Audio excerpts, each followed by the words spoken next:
Oh, ito yung kinagigiliwan ng lahat, no? Breakwater daw.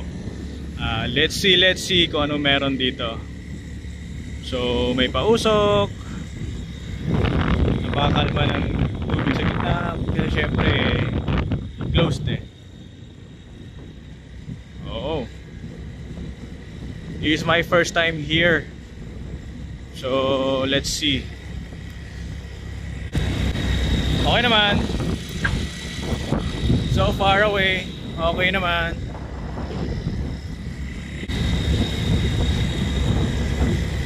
So ito yung ano niya dito, scenario every noon. Every merong daylight. So entrance. It says here entrance only e-bikes, bicycles. Oh shit. Bawal yata nakamotor. So let's see.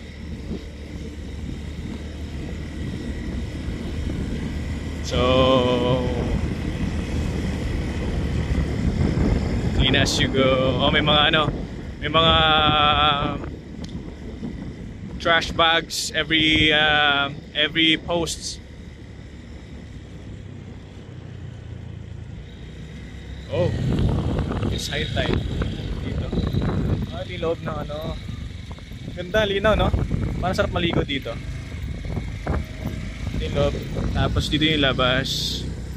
So high tide nga, high tide. Okay. So mayroong parang bridge doon sa may unahan to pass through ng mga water, fresh, or I mean salt water.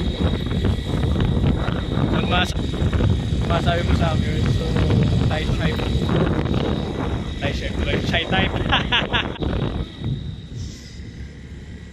So makikita nyo doon yung San Agustin, doon sa mountain na yon. Okay. Okay pala siya. So maganda talaga dito mga afternoon pagka sunset kasi wala nang gaanong init. So okay dito pagka ano, especially pag evening kasi may mga ilaw dito, street lights. So okay naman. Masarap maligo talaga sa gitna. Ligo. So hopefully walang mga taong magtapon ng basura dito. I think wala naman siguro kasi malinis siya, malinis. Alright. So